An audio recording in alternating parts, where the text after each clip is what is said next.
situ. Nah, kemudian tadi jasa ya, jasa transportasi. Sekarang cari jasa yang lain misalnya. Jasa yang lain Telkom misalnya ya. Telkom itu sebenarnya untuk apa jasanya? Ada yang tahu nggak? Konsep jasa Telkom untuk apa? Sebagai provider. Provider untuk ngapain? Dia menjual teknologi. Ya, gampangnya dia jualan pulsa lah. Dia jualan pulsa. Nah, bagaimana caranya transformasi gigabyte itu sampai di konsumen? Maka ada dua cara ya, dalam ilmu elektro. Pertama dengan kabel, yang kedua dengan nirkabel. Jadi membagi, ya kalau Anda belajar konsep Bell, ya, Abraham Bell, ya dia menggunakan konsep dengan kabel.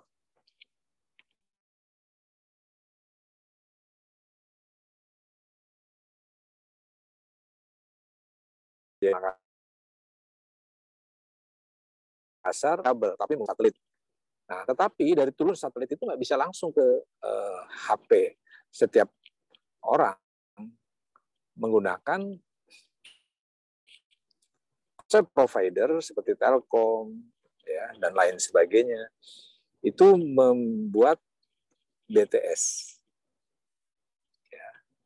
BTS itulah yang nanti mentransformasikan seluruh ya sinyal dan frekuensi masuk ke HP setiap manusia.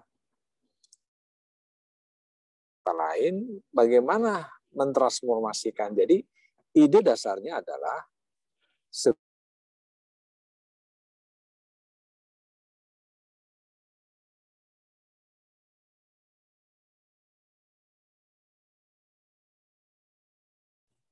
Terputus.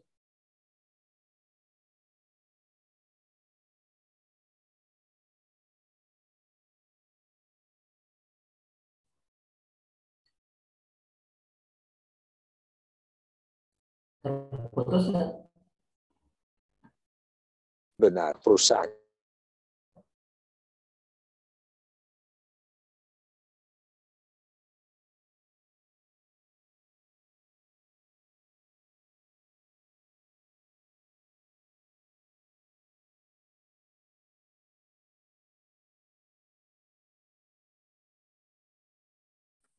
Halo? Yang memiliki satelit langsung, adalah BRI, Bank Rakyat Indonesia. Nah, artinya provider di setiap bisnis jasa pulsa, sebenarnya dia memainkan semua otomatisasinya ada di provider. Kemudian dia harus memiliki satelit. Nah, pada saat nanti menggunakan konsep 5G, itu sudah lain. Karena semua bisa langsung dari satelit, bisa langsung. Nah, kalau konsep 5G ya, itu berjalan, nah, maka bagaimana mendigitalisasi? Kalau itu kan sudah digital. Nah, tapi kalau misalnya bicara Gojek, yang digitalisasi apanya? Yang digitalisasi adalah pemesanannya. Ya. Nah, sekarang kalau Telkom apa? Ya pelayanannya. Nah, digitalisasi pelayanannya lebih cepat. Nah, misalnya jasa apa? Sekarang kalau jasa makanan, ya melalui Gojek, digitalisasinya ya tadi pemesanannya. Nah, yang nanti Anda bahas di dalam setiap bab itu, nah cerita-cerita semacam itu, referensi-referensi semacam itu, bagaimana cara mendigitalisasi, mendisrupt konsep bisnis dulu dengan bisnis sekarang. Konsep teknologi dulu dengan teknologi yang sekarang. Nah, itu yang tugas saudara-saudara untuk melakukan itu semua. Nah, gitu. Oke, sampai sini bisa dipahami nggak? Halo? Ya, bisa Pak. Bisa Pak. Paham ya? Bisa Pak. Oke, ada bab yang ekstrim. Coba bacain apa tentang apa, nanti saya jelasin. Inovasi hijau, Pak. Hah? Tentang apa? Inovasi Bacakan. Oke. Bentar, Pak. Inovasi hijau, Pak. Apa? Inovasi hijau Pak. Nggak dengar ya suaranya. Inovasi hijau. Oh, inovasi hijau. Oke, sekarang inovasi hijau. Kebetulan kemarin saya di Jakarta baru ngisi di Departemen Industri hari Senin kemarin di Jakarta di Departemen Perindustrian saya mengisi acara tentang ini apa namanya industri hijau.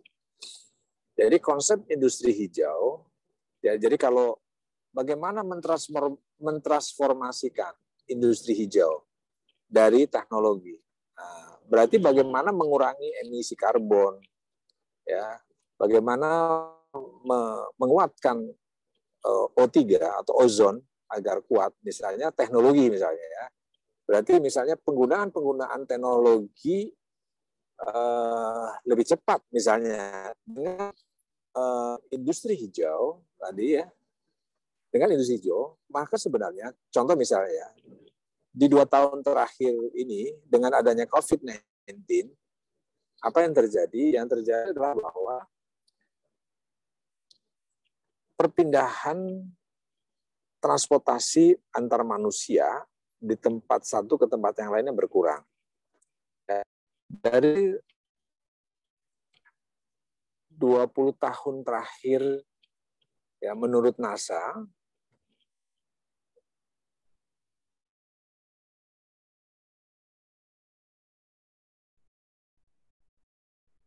karbon kena orang dari satu tempat ke tempat lain tidak melakukan perpindahan.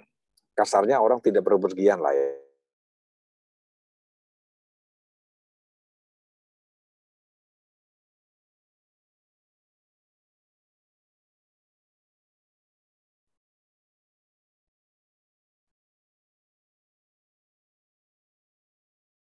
Di udara yang banyak menjadikan penyakit-penyakit kanker misalnya dan lain sebagainya ini tentu berkurang.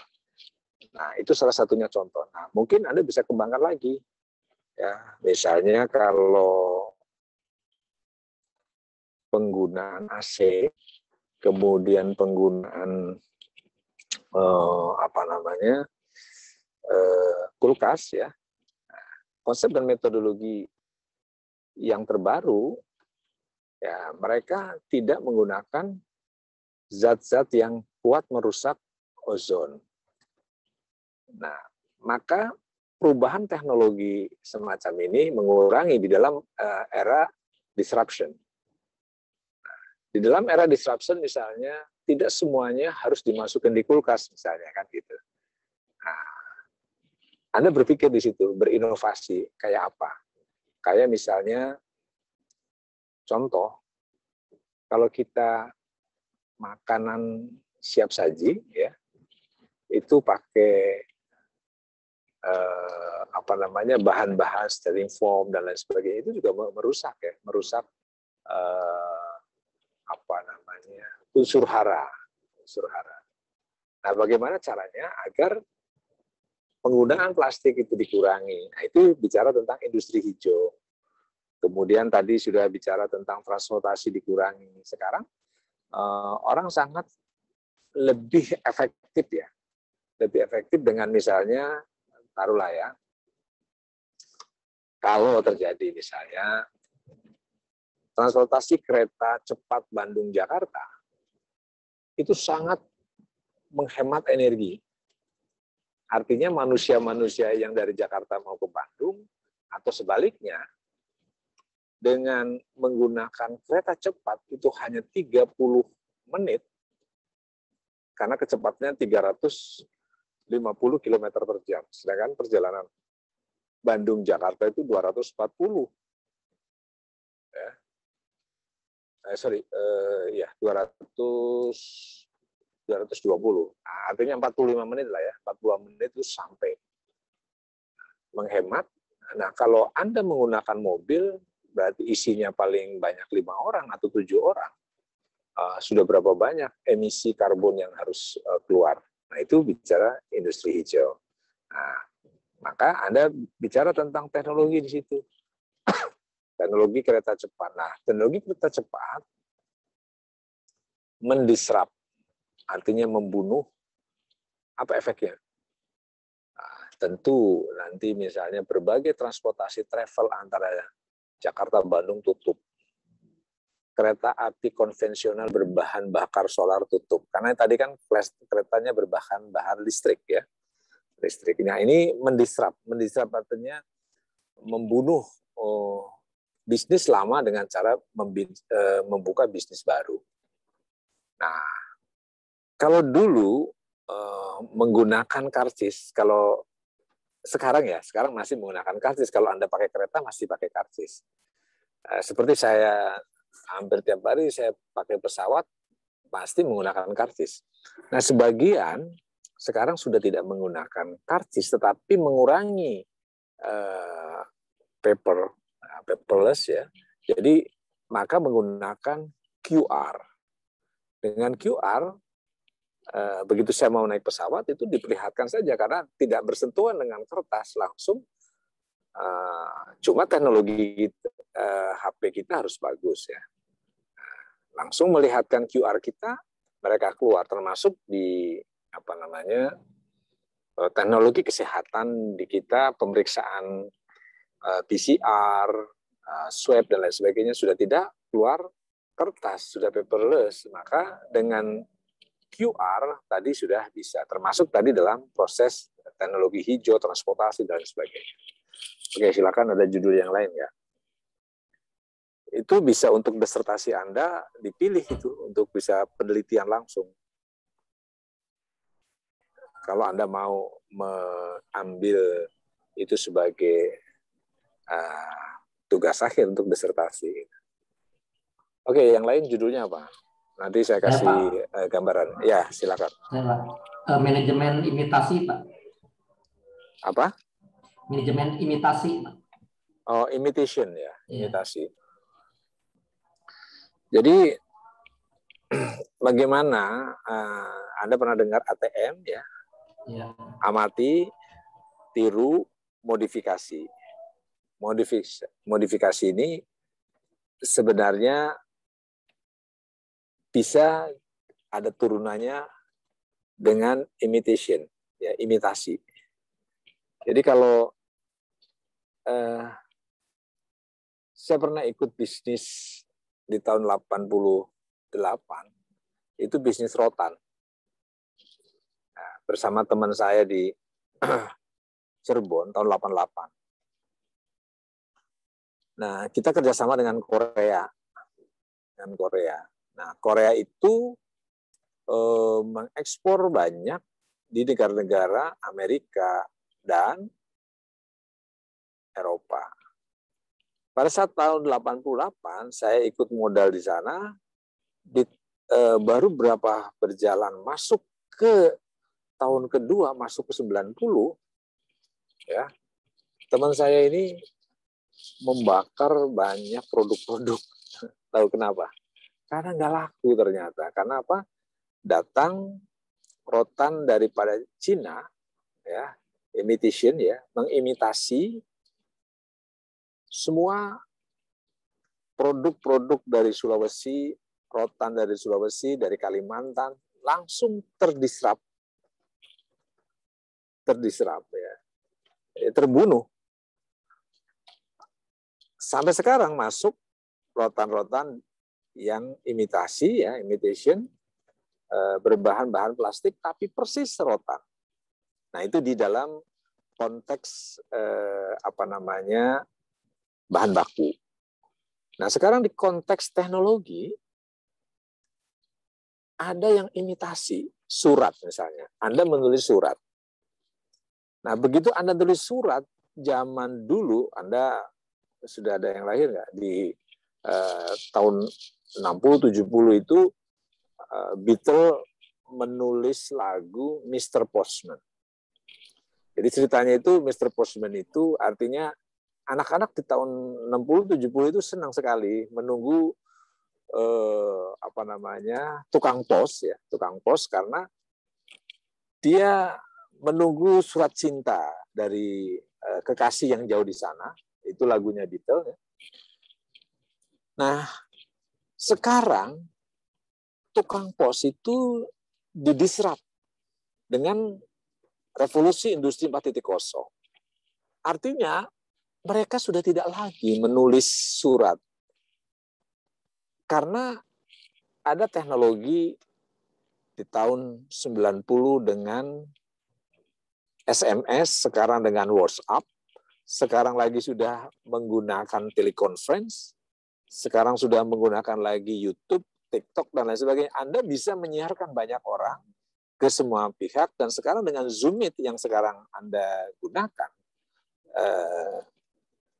saya lagi menciptakan kerjasama dengan Eropa dan teman-teman dari Finlandia, Swedia, dan Korea. Sekarang saya lagi menggunakan konsep learning management system. Artinya pertemuan itu yang kemarin kita sudah dicoba, tidak perlu lagi dengan Gmeet.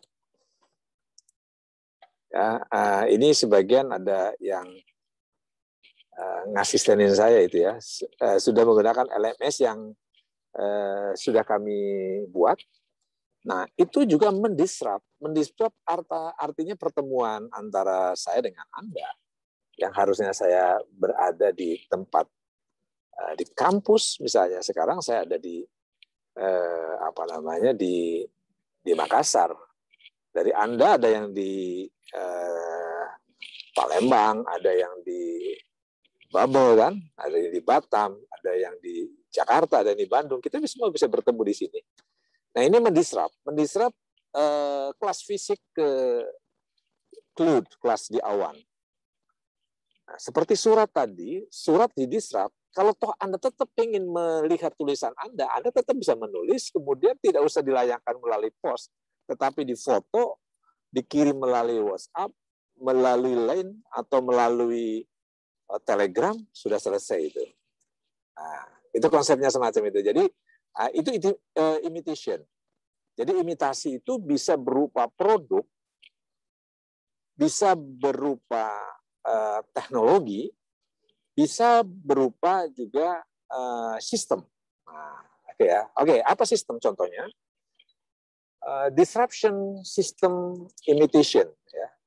Ada pada contoh, dulu Anda mengurus KTP.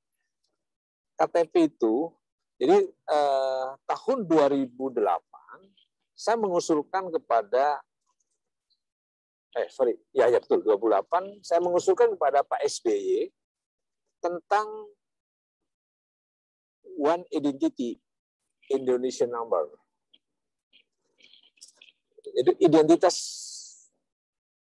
satu identitas untuk orang Indonesia, nomor untuk orang Indonesia. Jadi saya usulkan misalnya nomor KTP Anda juga bisa untuk nomor PIN, nomor bank, nomor macam-macam, satu aja cukup gitu. Satu orang Indonesia bisa satu nomor dan sebagainya.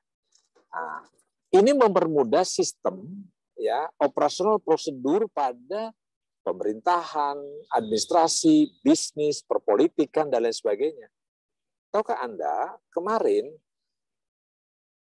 pemilihan umum di Indonesia, pemilihan presiden di Indonesia, terjadi sebuah pembajakan yang disebut dengan pembajakan digital. Kenapa?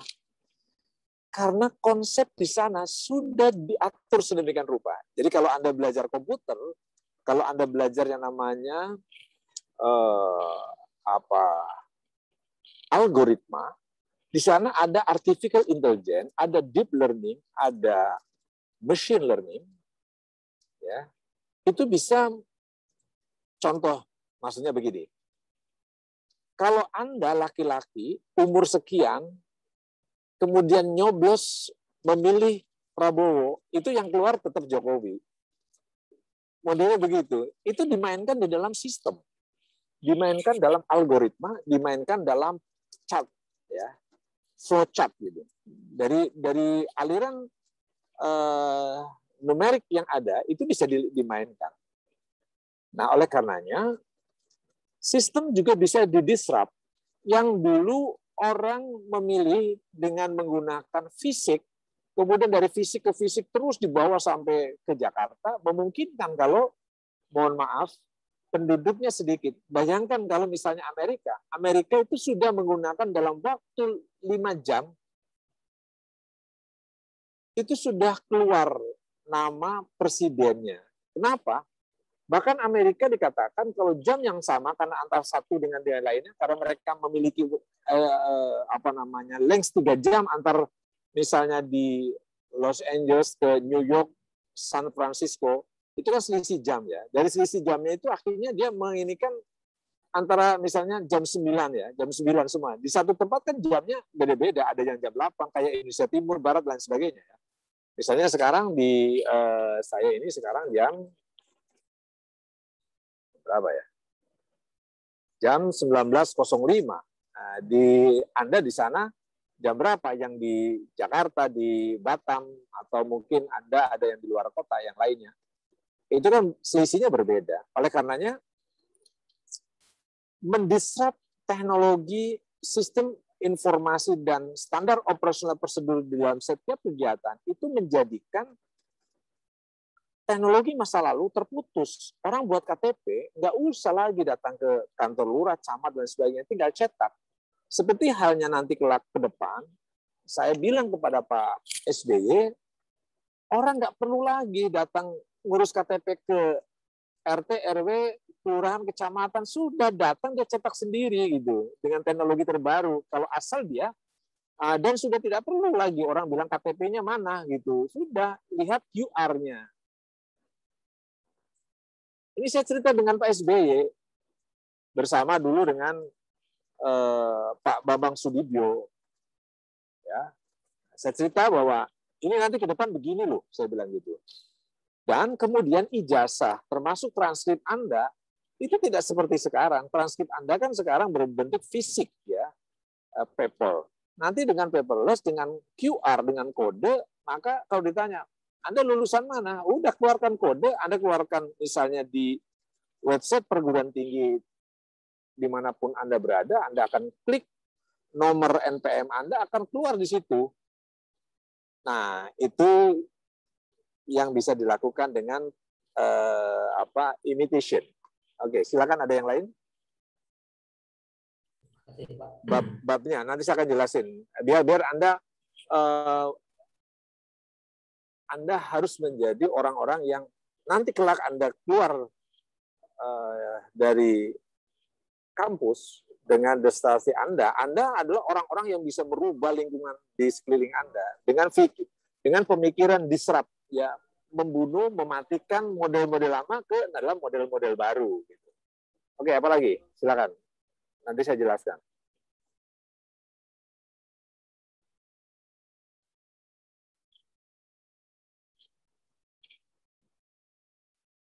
Halo?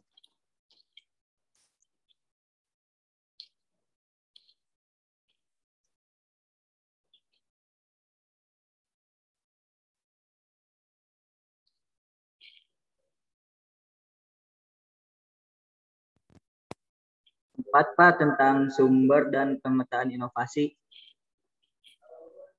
di manajemen inovasi untuk usaha kecil dan mikro. Aduh, putus-putus. Ulangi lagi. Sumber dan pemetaan inovasi. Sumber dan pemetaan inovasi. Oh, oke. Jadi maksudnya itu sumber dan pemetaan inovasi. Jadi kan inovasi itu kan ada sumber-sumbernya dan ada dipeta-petakan. Nah, jadi kalau Anda masuk di dalam merencanakan inovasi, inovasi itu kan lahir dari creativity ya. Jadi kalau inovasi itu sebutlah sebagai produk, creativity adalah adanya di otak. Ya, adanya di otak. Jadi konsepnya adalah pertama mimpi ya. Mimpi dirubah. Jadi konsepnya kreativitas itu dari mimpi dulu. Setelah mimpi harus dipikirkan. Jika mimpi tidak dipikirkan, maka tidak terjadi perencanaan.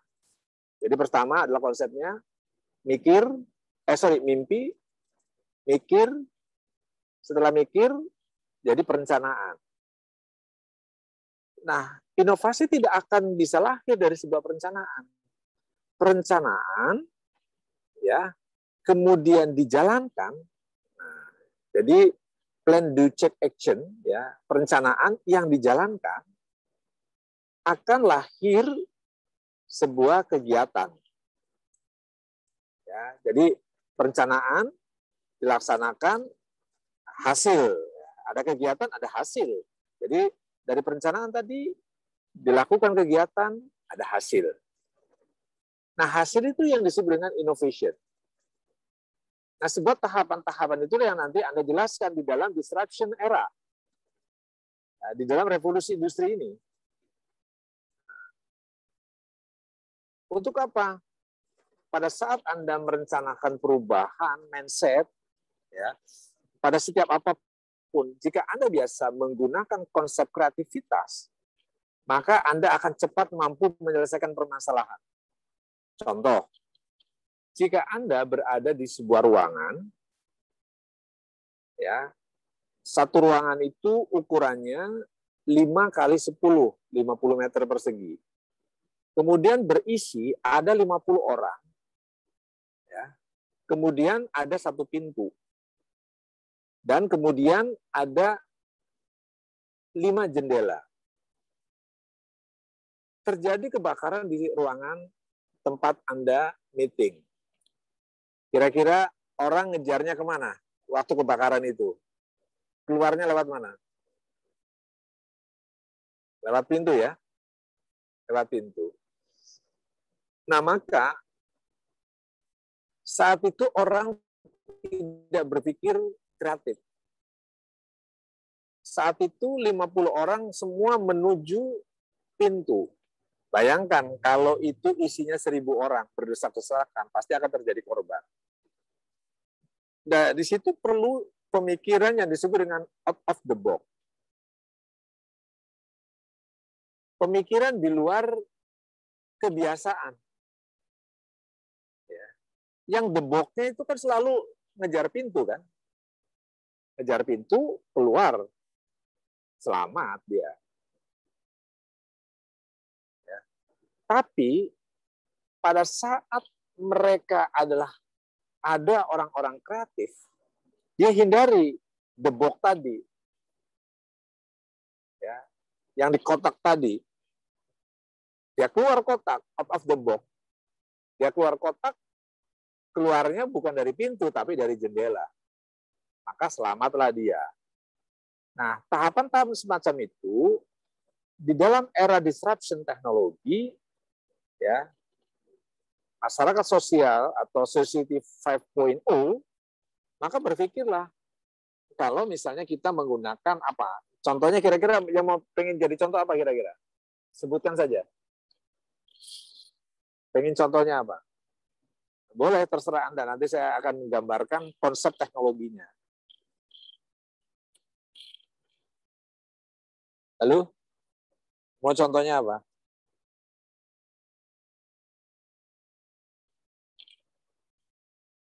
Hah?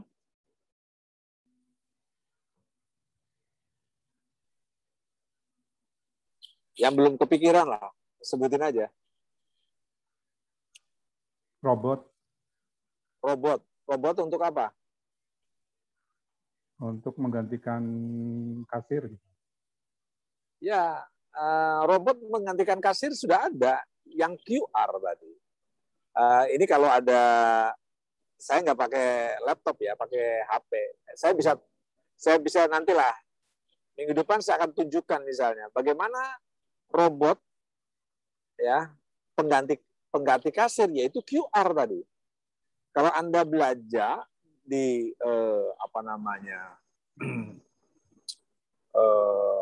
Western Union di Amerika, Eropa, di grupnya itu sudah menggunakan konsep QR. Dan di Cina, di toko-toko kecil, warung-warung kecil sudah menggunakan konsep QR. Nah, itu hanya diawasi oleh siapa? Oleh CCTV dan terakhir oleh satpam nanti dikeluar gitu. Jadi Anda ambil semua barang, kemudian pasang QR Anda, klik, langsung sudah semuanya di jumlah. Nah, itu dengan menggunakan, jadi tolong Anda pahami yang disebut dengan robot itu bukan berarti berbentuk manusia, tetapi komputer Anda, laptop Anda, HP Anda itu sudah bicara tentang robot, karena sudah bicara tentang one and O. Ya, sudah bicara tentang algoritma 1 dan 0. Nah, itu sudah bisa membedakan. Nah, semakin canggih robot itu, dia sudah menggunakan deep learning. Jadi sifat-sifat manusia, etika-etikanya nanti akan dipakai teknologi tersebut gitu. Nah, silakan Anda mau sebut apa yang sudah menggunakan innovation tadi. Jadi tulisan saudara nanti ya ini kan dikembangkan ya. Tulisan saudara nanti dikembangkan kepada disruption era, revolusi industri 4.0, kemudian juga dikembangkan kepada society 5.0 ya.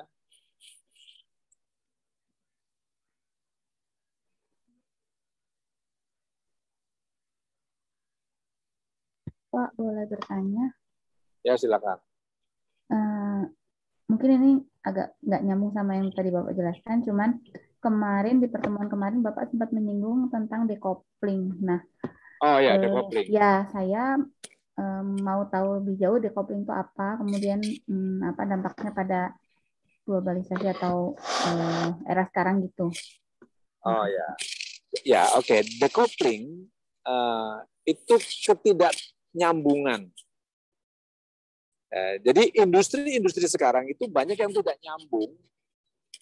Ya, konsep decoupling, contoh, ya,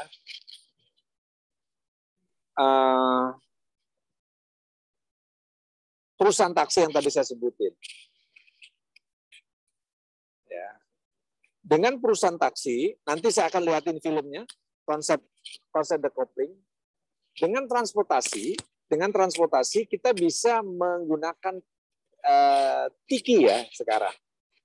Nanti ke depan di industri 5.0, kira-kira di 2035, yang sudah memasuki masyarakat society 5.0 di Jepang, itu sudah menggunakan drone. Dan sekarang sudah digunakan drone. Jadi Anda memesan, nanti mobil, di atasnya ada drone, kemudian Anda bisa mengirim ke lokasi di tempat Anda berada menggunakan GPS. Nah, dengan GPS tadi, Anda akan bisa membawa barang yang Anda miliki ke tempat di mana Anda akan mengirim barang tersebut. Nah, akhirnya bisnis transportasi tiki model dulu itu terputus, decoupling. Tidak nyambung dengan kondisi sekarang. Karena Anda bisa mengirim barang langsung dari rumah Anda ke tempat tujuan dengan drone Anda miliki tadi. Akhirnya setiap orang itu bisa melakukan konsep apa namanya,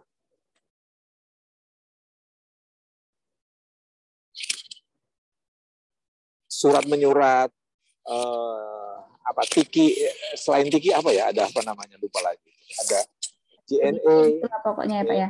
ya model-model semacam itu decoupling, nggak nyambung. Nah, sama halnya bisnis taksi, saya sering katakan bahwa ada 195 taksi di Indonesia, sekarang hanya tinggal 5-15 perusahaan taksi. Nah, perusahaan taksi, kalau Anda sekarang mau bisnis terus kemudian buka taksi, itu decoupling, karena sudah ada Gojek, Grab, dan lain sebagainya. Terputus gitu, konsepnya terputus. Tidak nyambung dengan dulu, itu namanya decoupling. Ketidaknyambungan antara bisnis dulu dengan sekarang. Oke, saya kasih contoh misalnya. Nanti saya bisa perlihatkan ini Anda, apa namanya,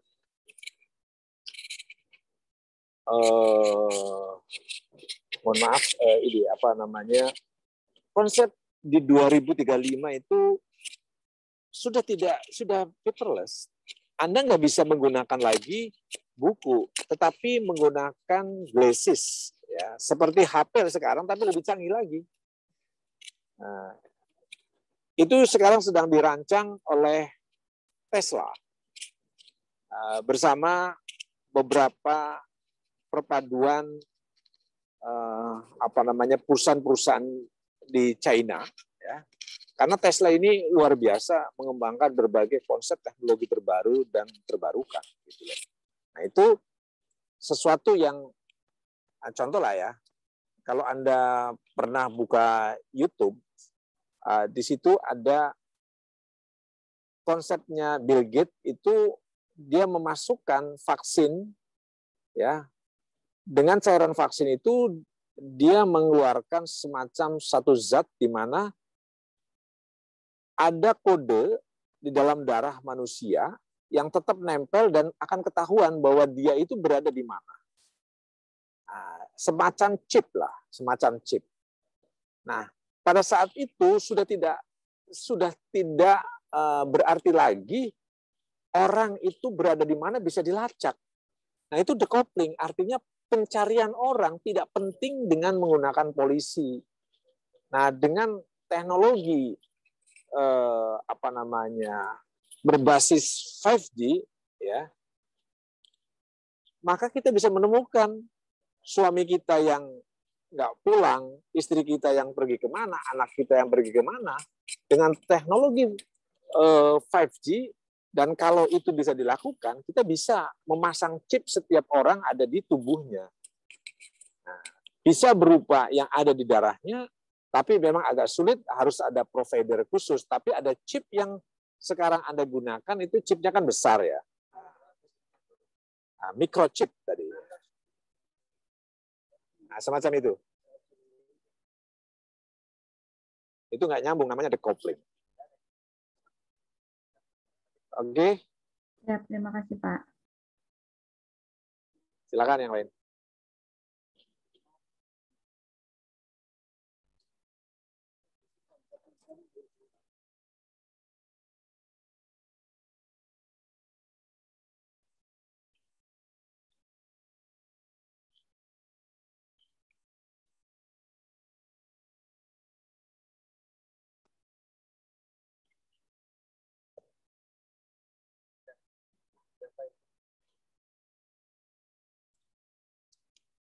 Halo.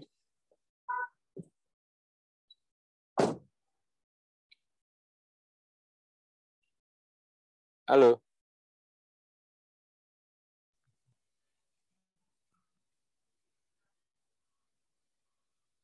Ada lagi?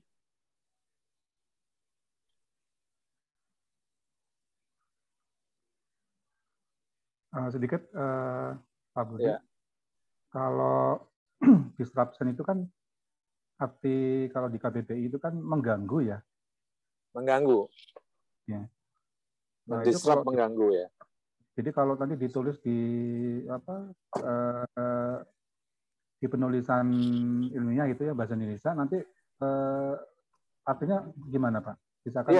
Ya, pengganggu.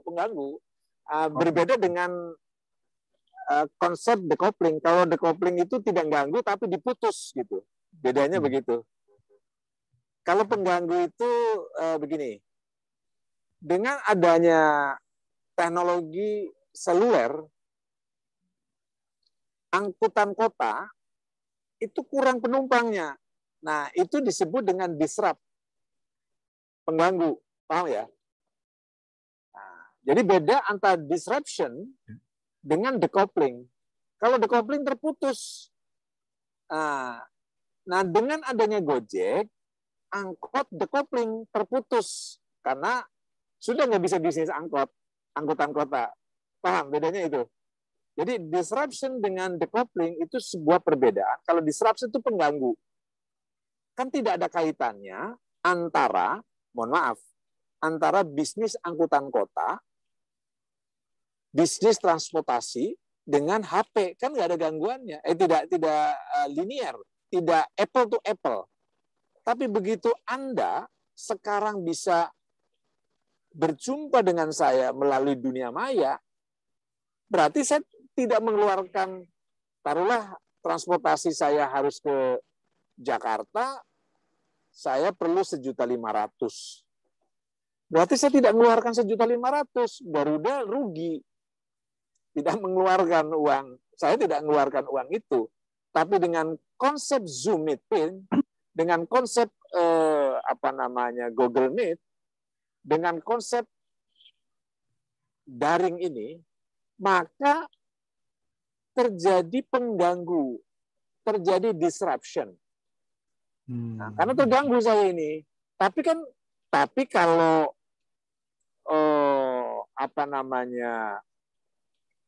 ada Garuda, ada Lion, ada Batik, ada Citylink, itu bukan pengganggu. Itu kompetitor namanya. Dalam bahasa manajemen marketing itu sebagai kompetitor. Tetapi kalau di dalam bahasa teknik, disrupt itu diganggu karena pola-pola anak-anak milenial berteknologi digital. Nah, konotasinya disrupt itu digitalisasi. Oke, bisa dipahami ya? Bisa. Silakan yang lain.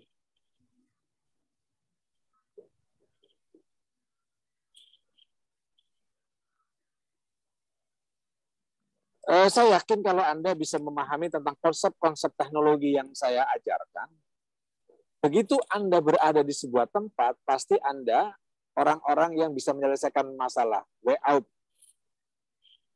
Karena biasa memikirkan sesuatu di luar kebiasaan orang lain, out of the box. Tapi kalau Anda dari sekarang santai-santai berpikir linear itu the box ya, di dalam kotak. Anda tidak akan pernah menjadi orang yang maju. Karena orang yang maju selalu lepas dari box-nya, dari kotaknya. Out of the box. Keluar dari box-nya. Maka biasakan dalam digital leader, ya, jadi dalam digital leader tadi, biasakan Anda berpikir jangan seperti orang lain.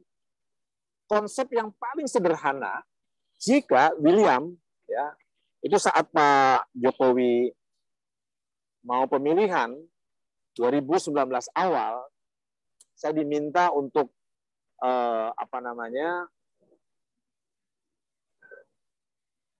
mengajak anak-anak dekorer, ya, para anak-anak muda seperti Nadiem Makarim dan lain sebagainya dikumpul di One Team Press. Ya. Nah, kemudian bersama saya mereka dengan Pak Jokowi, dengan Menteri Sekretaris Negara, saya menceritakan bahwa mereka nanti akan menjadi tulang punggung Indonesia. Dan ternyata betul, Indonesia masuk 5 besar anak-anak unicorn. Ya, yang penghasilannya paling rendah 1,2 triliun per bulan. Keren kan? Gitu. Nah, saya ingin saudara-saudara masuk dalam posisi itu.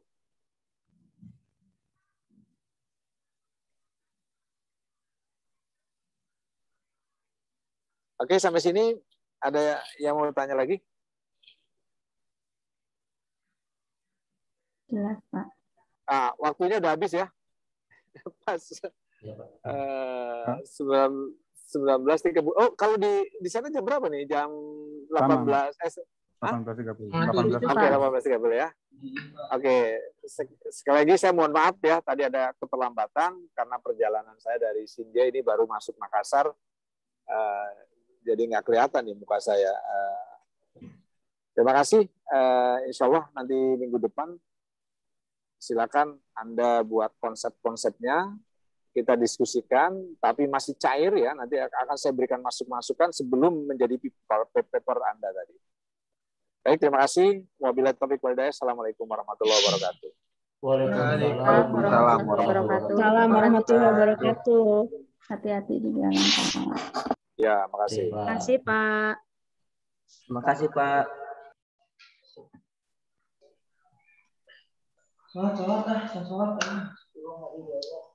Halo, siapa ya tadi yang nggak sholat?